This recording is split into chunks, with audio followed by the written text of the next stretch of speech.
thank you so much for checking out another podcast. I hope it's your second, third, fourth, or fifth one that you're checking out. If you're new here, my name is not disclosed by myself. This is This Guy Edits, and I'm here with my buddy Tyler. Tyler, how are you? Hello, everybody. He does not want to keep his name a secret. He just wants to not introduce himself. That's right. So this is Sven Papa, the man who needs an introduction. And thank you to the listeners. We had a lot of growth last week in the podcast, so thanks for telling your friends, letting them know to subscribe to the podcast on whatever app you might be listening to it on iTunes, Stitcher, Spotify. Sven has this great link he's created in which you can go find the app that suits you, and we appreciate it. Totally. It seems like we doubled from the previous one, which I think has to do with our City of God episode, actually, which now on the YouTube channel, that bonus video that Dennis created, seems to be picked up by the YouTube algorithm because it's a steady grower, and right now it's looking like it's going to just keep on growing. Yeah, and the moral is that was a suggestion taken from a listener, and we should do that more, which I don't think we're doing this week.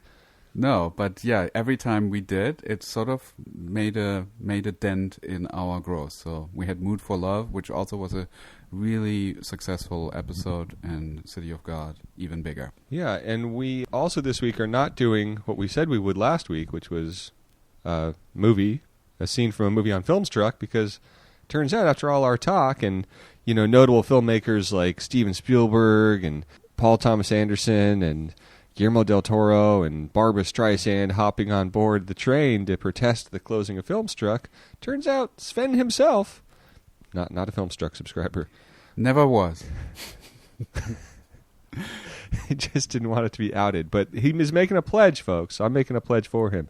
If you sign the petition to save Filmstruck before the 29th of November, Sven will become a member.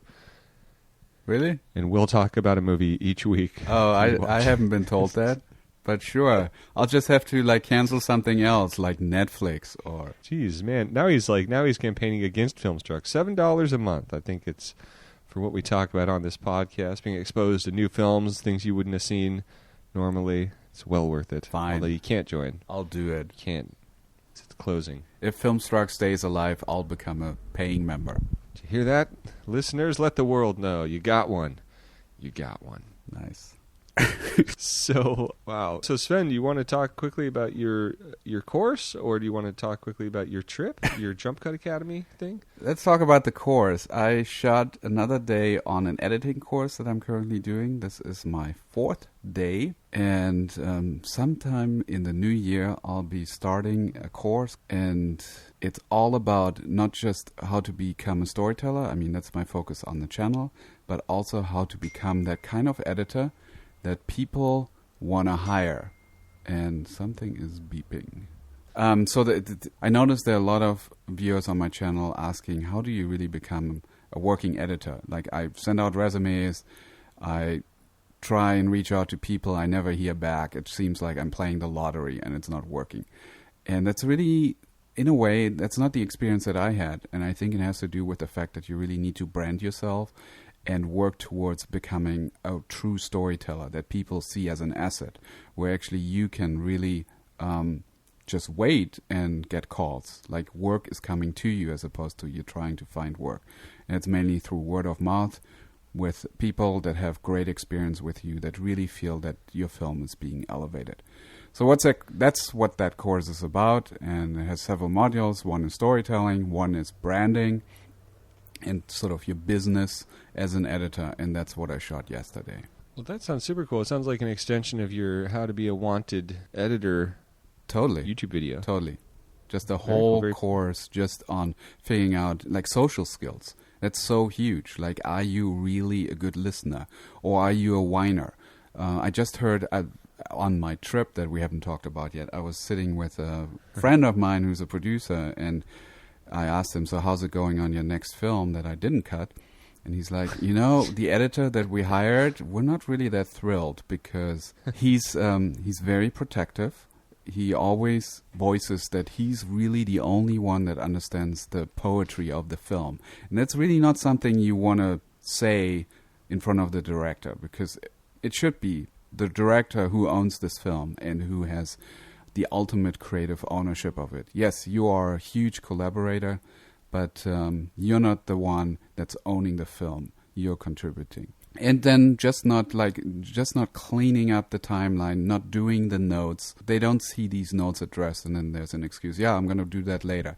These are all like warning signs where a go-to editor, you would not have that kind of experience. You really want to like have that great relationship where people really feel like you are there to push this film forward and you're there to help them find the film. What I always tell my students who are working at a very different level in terms of the films they're doing, but they are working with first-time directors and they are being first-time editors themselves, it's funny how you have to, and maybe they're more experienced editors than the director are, but you often have to take the bad note and do the bad note in order to gain the director's trust. Exactly. And also, sometimes you're wrong. Often that bad note, it ends up working in a way you couldn't have imagined because you don't know anything. So it's like, it doesn't hurt to just try everything, and then that's going to build that rapport and build that trust. Yeah, I did a video with Steve Halfish about like 10 tips the legendary film editors give, and one of them is always do the note, and even bad notes turn into good notes. So never really fight somebody on it, not try and talk your way out of it. Embrace it. See it as an opportunity to just try something new, and maybe that's not what the film needs, but surely it's an opportunity that something else could come out of it. And so this attitude and this like being able to be a listener and understanding when is your place to talk, which is most of the time your place is really to listen. All this stuff, have an opinion, have a point of view, but be a true collaborator. All that stuff is part of this course that I'm teaching. So once we're past being a storyteller, which is really the most important reason why people hire you, that you are truly a storyteller, all the other factors are almost just as important. Yeah, and it's good to have a practical aim to a course, especially an online course, and that seems like a very pragmatic thing you can tangibly leave with, is that specific skill, which is great.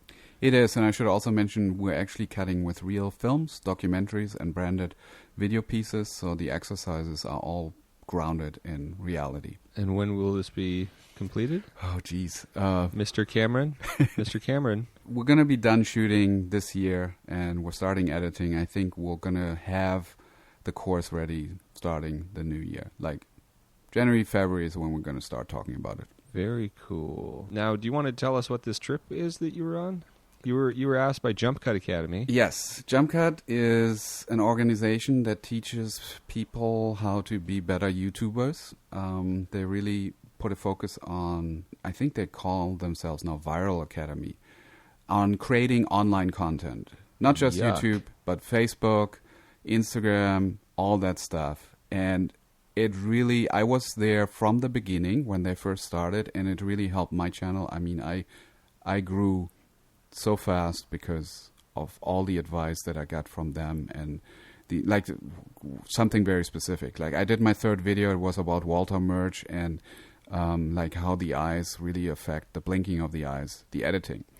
So I would have put that video out there and that would have been it, and it would have had a few hundred views. But I knew at that point already, no, you need to be more proactive about your content. You need to be talking to blogs about your content. And so I sent out like 10 emails to people saying, hey, this is a really cool video, you should check it out. And got like 2 or 3 blogs to then share that. And then I had like 1,000 subscribers basically overnight because I was proactive about that. Now this sounds like this is such an obvious thing, but if you're new to a medium and you're just worried about the content, you don't think about all the other things that you need to do to growth hack your stuff, find your audience. Speaking of which, because we did have a swell in listens last week, part of that is talking about Stonehenge. I hope so. Because that's the other thing I'm realizing is last week's episode was a Stonehenge episode. Anyone interested in the new features, Final Cut 10.4.4, there's a video I just got texted about that our friend Patrick Southern has posted on his Lumafor's YouTube channel. You can check that out. I got that same message just now. 10x4x4 new features. I think that he gives pretty good overviews of this stuff and does a lot of videos explaining new equipment and software. Check it out. Totally. That said, should we talk about talking about being innovative and having a good editing relationship with your director, that kind of brings us to this week's episode. This week's movie, edited by Barry Alexander Brown, who, of course, has been a collaborator with the director of Do the Right Thing, today's movie, Spike Lee, since nearly his entire start. He definitely worked with him on School Days. He definitely worked with him on Do the Right Thing, and he's been with him more or less off and on through a lot of his greatest films, if not all of his films, all the way up to Black Klansman, including Malcolm X, Crooklyn, Summer of Sam, 25th Hour, Yes. Inside Man, Miracle at St. Anna. I don't know if we'd call that his greatest film. Old Boy, and how did I get negative so quick? Anyways, all those movies. Black Klansman. Totally. I actually got to meet the editor one time in New York at a seminar, and he talked about the overlap action that is used, or the overlap added in lots of Spike Lee movies, where you repeat the action, and he does it, I think, 3 times to just emphasize the impact of something. Can you think of an example? Well, 25th Hour is one of my favorite Spike Lee movies, and in there, for example, I mean, it's all over the film, but for example, when they see the dog that's like lying in the streets and it's all beat up and driven over, they carry that dog into the car trunk, like they sort of throw it in the car. That dog is like kind of aggressive. They close the trunk. And the way that they do it is that they cut 3 times of them just smashing the trunk. They do a repetitive cut of that, and it just emphasizes that, like, this is like the energy of that moment, that they're really scared that this dog is going to bite them, even though they're going to try to help it. Yeah, very similar to the moment in Battleship Potemkin where they decide to strike and they smash the plate. Anyhow, let's set the movie up. Do the Right Thing is a 1989 American comedy drama produced, written, and directed by Spike Lee. And starring. It stars Lee and Danny Aiello, who got an Oscar nomination for Best Supporting Actor. Ossie Davis, Ruby Dee, Richard Edson, Giancarlo Esposito. From Breaking Bad fame. Bill Nunn, John Turturro, and Samuel L. Jackson. It's also the feature film debut of Martin Lawrence and Rosie Paris. The story follows a Brooklyn neighborhood's simmering racial tension, which culminates in tragedy on a hot summer day. The film was a commercial success and received numerous accolades, including Academy Award nominations for Best Original Screenplay and, as I said, Best Supporting Actor. It is often listed... I just watched this whole movie. I didn't realize that was Giancarlo Esposito. That's amazing. Right. The film was deemed culturally and historically and aesthetically significant in its first year of eligibility by the Library of Congress and was selected for preservation in the National Film Registry. There you go. That's my setup. Yes, sir. Yes, it's a great film. It's amazing how I rewatched it recently, how it takes on deeper meaning and context, how a lot of the issues it's dealing with haven't changed a lot, which is very interesting. So it's great to check out. A lot of great social commentary in there. Spike Lee's not making a firm statement. It's more about asking questions, but being true to the questions that are being asked. So it's incredibly well made also. It's an incredibly impressive piece of filmmaking. And I'm really happy that you picked this scene, because it's not one of those iconic scenes. We could talk about some of like the bigger cinematic techniques that are somewhat innovative in there, like the way he match cuts at some points. This is like just I think it's like a bread and butter scene is what I would call this. And there's actually some stuff that I noticed that I think is worth talking about. Well, good. That's why we're here. Yeah, I'm glad this one was available. It's a scene I think is going to be so valuable to talk about that we didn't do a Filmstruck movie. And I also thought this was going to be on Filmstruck. But next week, Filmstruck only. Are you ready to do this, Sven? I'm ready. What are we doing? We are going to watch the clip. We're going to count down. You're going to hear 3, 2, click. The movie will begin. We will watch it, comment on what is happening, give a description of what's going on, and then go back and dissect it for specific moments. Should the viewers watch with us? They do not have to, but they're welcome but to. They could. I think it's fun to listen personally to what's going on while I'm driving in my car, going to the gym, listen to the podcast, visualize it, think about it in a specific way, and then go back and watch it with the commentary or check out the great companion videos Dennis makes. Yeah, but we'll definitely include a link in the description that you can copy and paste, and then you can watch it as we're watching it, or you can watch it first stop the podcast right now, watch it first, and figure out what you notice, and then listen to us and see if it matches up. All right, so here we go. To set the scene up, this is just, we're really kind of getting to see Mookie at work. I think this is the first time we see him walk into the Sal's Italian Pizzeria, and we're kind of getting to learn his relationships with the different characters of this family, and then also the mayor character. All right, ready? I'm ready. Here we go. Oh, sorry, I didn't do it. So Mookie's walking in. We see Turturro doing some pizza boxes. Los out. Vito. Yo, Mook, what up? Just cooling. Just cool. Interesting greeting. You're still late. Why don't you relax, Pino? Take it easy. You live long. Yeah, take the broom. The front needs sweeping. And Wait a minute. I just So Turturro is complaining that Lee is not working hard enough, and he wants him to sweep. fuck that shit. And Lee says, "No way! I'm paid to deliver pizza. I'm not doing it." Did you hear Sal? I didn't hear Sal yeah, say and everyone's passing the buck on the sweeping from the first scene that we see these characters nothing. Come on in, man. pass it around. And we're kind of getting to see different shades of Aiello's character, how he fits into the neighborhood. Right. So, who's walking in? Do you know his name? This is a character I call the mayor. Okay. Work done around here? So it's a guy That's that's his name. is just like trying to find some work, and Aiello is happy to have him pick the job, and he goes for the broom. Well, he wants some work, and they're kind of like, get out of here. But then Aiello, slips him a little money, and he's very excited to have it. So it's a cool kind of introduction to this character. Right. It really reveals like what the chemistry is between everybody. Pop, I don't Right. believe this shit. Yeah, You running this welfare or something? right, and then we kind of are going to be seeing some conflict rising a little bit. Yeah, it is the mayor. Good lord. All right. Every day you get this algebra for $1 for sweeping our sidewalks. So What do we Turturro. pay Mookie? We're kind of in this two-shot, I work harder than him. medium for a while. A slight Yeah, and movement on the everything's- camera, which we should talk about. I really like Yeah. this. Tell him, Pop. And everything's very smooth, and then kind of as this conflict builds, we start to get into this That's me. Who are you? Gets a little quicker cutty here. which is fun, Um, which is very obvious, but yet intentional. And then that's our scene. Yeah.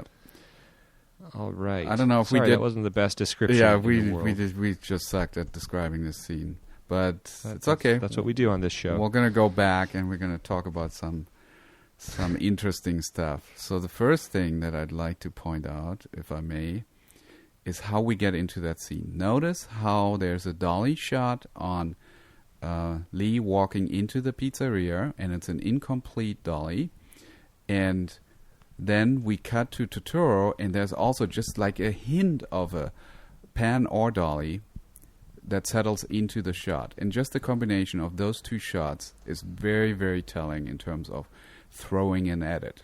Let's take a look at that one more time. Which as he walks in. Yeah, as he walks in, the edit is being thrown, which means that the energy of the movement of that first shot is carried So over it's to 16 the seconds? second shot. No, I mean right at the beginning. It's 0-0, and then the cut is at 1. Gotcha. Right. So Turturro's kind of this obstacle that he's running into. Like there's movement, you cut to a stationary shot, and that implies. Well, it's cutting to a moving shot that stops. That's the key, Right. I think. It's a great way to carry energy forward from one shot to the other. Right. They're both moving, yeah. And that's a really nice little edit. I'm sure they shot both shots as a complete dolly or pan. I can't quite tell whether the Turturro shot is a dolly as well. But the first one certainly is. And the original intent probably was to just keep staying on Lee much longer and have him like complete that entire movement of the shot. And then in the edit, they might have decided it's much more important to see Turturro's reaction as he walks in, because Yeah, and like we say, good directors are covering things in a lot of different ways and providing shots that are providing opportunities for a lot of stuff. But I also think there is a lot of value to the fact of that shot being moving and coming to a stop on Turturro. It just really adds to his presence. Yep. The kind of opposition that he creates in that scene of this, boulder that's not going to be moved. Exactly. Yeah, very good. It's basically he walks into the store like leisurely and relaxed, and gets stopped right away. Like Yeah, right. he's getting called out. By the punk son of this guy. So that's something that I immediately noticed. I thought that was an excellent way to use editing to support what's going on in the scene. Yeah, that very likely is discovered in the editing. Yeah. Like you're making the point. Is there something you noticed? Nope. Just kidding. My favorite thing about this scene, the reason I wanted to that I chose it to talk about was that they use very obvious, like, take you out of the moment kind of editing that I think, regardless of anyone's editing background or understanding of filmmaking, is going to notice this going on, and that's around 150 where they get into this back and forth and the cutting gets really fast. Yep. Specifically at like 157. And I just think that's a really neat stylistic choice. And then, it gets fast and then Aiello has to break it up.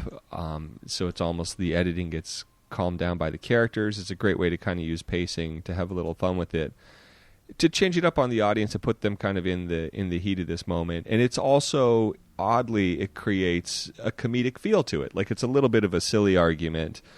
Arguments will be much less silly later and later and later in the film, but it's kind of a fun way to kind of play with that tension and horse around with it a little bit, and to make really strong editing choices that are obvious editing choices that enhance the film, that it's only being done because of the editing. The editing becomes the star in that moment. Yep. You know what I also noticed throughout that scene is the lack of J and L cuts.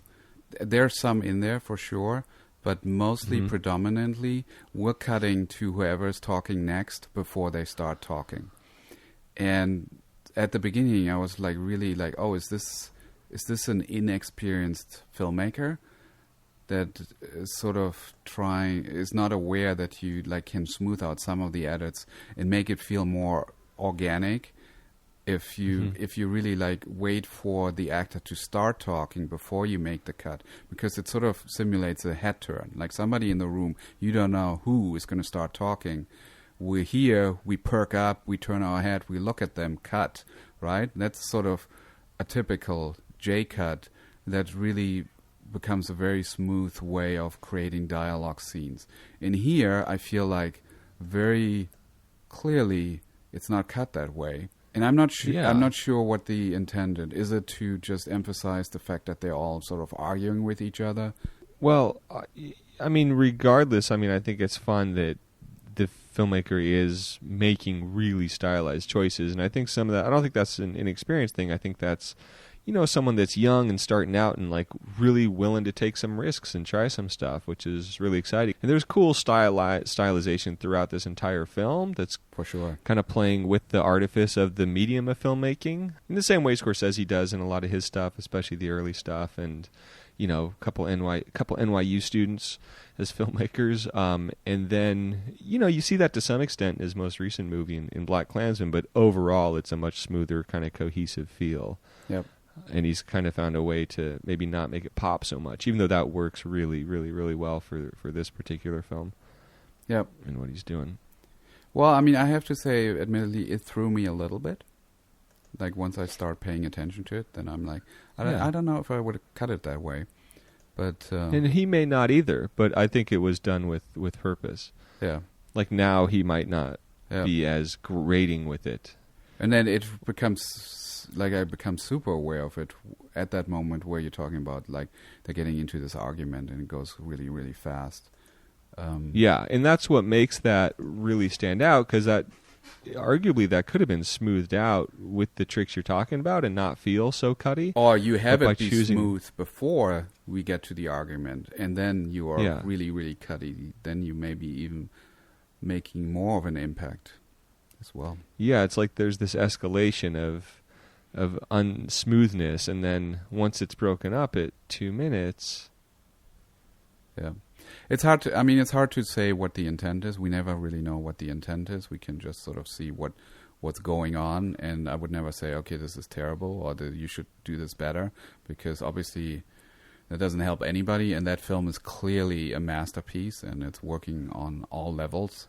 Well, yeah, I don't think. I mean, we're just it's just pointing out techniques and the effect they have, and I think that the not understanding the intent kind of goes with the theme of the whole movie, right? Yeah. There's at no point are you really being hit over the head with a hammer about anything. Yeah.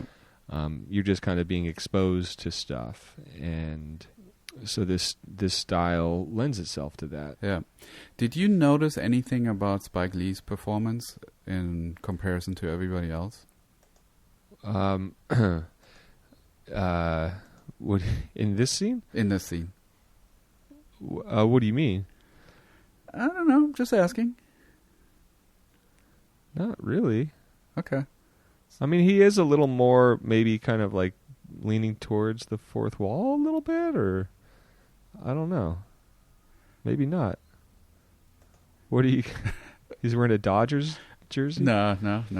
I feel like he's way more... Like everybody else is like very... I don't know. I feel like his acting is off. Like it feels a little like he's... I can see Spike Lee, the director, standing there.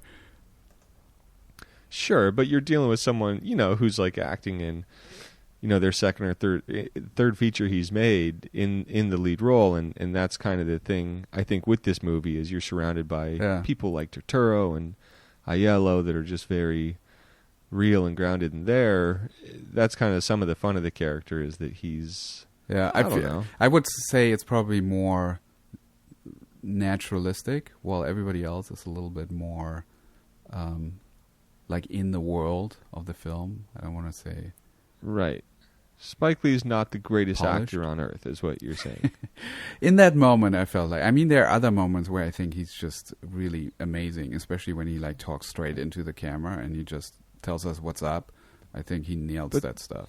Right, but that's kind of an interesting thing because of his presence and his particular charisma and what this character needs. It's kind of one of those interesting things with casting where it's like, well, is there anyone that could ever have done this better than Spike Lee? And I don't see how anyone could do Mookie better just because he's it for that character. Yeah.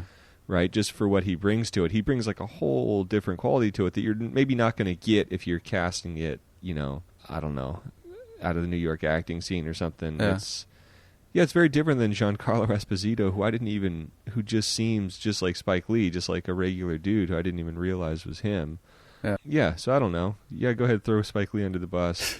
So, but it does, but I think that's the whole thing with this film, with a film that is this stylized. It's fun to think about as filmmakers, especially as YouTube filmmakers that are using social media and using their online presence and putting that into their projects and stuff. Sometimes there's something about that presence that's far more important than, what Daniel Day-Lewis is going to bring to A Room with the View or something like that. Yep, I agree. I think there is some roughness in that scene here that definitely can be noticed, but it helps the film, actually. I think it gives that film more authenticity. Yeah, and it's hard not to be a little out of it. You're dealing with, so much money, and it's his third feature. There's probably so much on the line. It's amazing that he could even walk into the film without vomiting everywhere. Yeah. And this might have been like a scene they shot really early on. This could be day 1, day 2, where he's also sort of just finding the fact his that way. he's that age and that young and making this great of a film and not sweating literal bullets, that's performance in and of itself. Totally. Any other thoughts on this scene, Sven? No, those were the things that I noticed about this. I think then I saw a couple of other scenes where it really, really was like, wow, this is really cool. Like, for example, later on in the film, they open up the pizzeria one more time to let like the regulars come in, and then there's this group of people with like a boombox that walk in, and Aiello smashes the boombox. That whole scene, the way is shot, like the Dutch angles and the way it's cut, and at that point they're just all sweaty. I mean, it's great filmmaking, very, very stylistic. Yeah, and also that's one of the things throughout this film was the heat is rising through this entire story, and he kind of mimics some of Hitchcock's techniques, Yep. and would warp the image and stuff like that to reflect that and affect that in the color correction. And it's really kind of a bummer also, just to me, like seeing what an epic like masterpiece this movie is.